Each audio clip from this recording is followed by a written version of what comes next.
Hello there. So a story came out today about Sweden. If you don't know, Sweden tried an experiment. They decided to go without lockdown, go without masks, told people just go about your daily business and everything will be fine. For a while, there were stories that they were an outlier. They were better than everyone else. They knew more than everyone else. And the gentleman in charge of this whole experiment, Tegnell, was being praised. And now the story says they have 10 times the death rate as all of their neighbors in Europe. And this is not good. We don't want to condemn them. They're free to choose what they want, but it doesn't seem that their experiment went the way they desired or expected, certainly.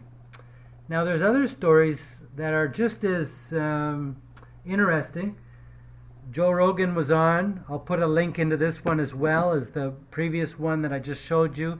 He was talking about the vaccine. Apparently, according to him, a lot of doctors are emailing him saying they want to talk about this issue, but they're afraid professionally of getting in trouble.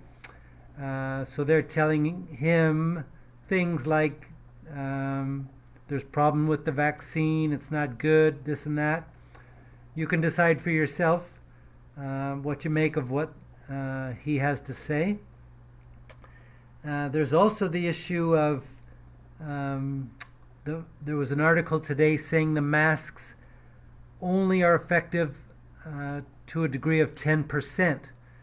That is interesting. I did a video before, actually 2 videos on this, but even I would have thought it was more than 10%. That's really bad.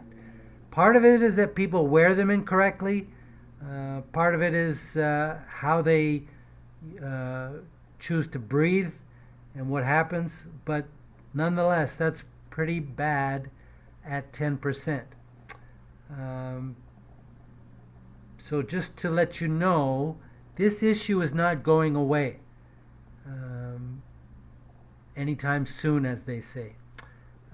In China, there was an article and a video about some people who had the code on their phone change for no reason whatsoever, but because of that, they were placed in quarantine in a place where it was very hot and they had no food for a couple of days. This is not the way to deal with this problem either.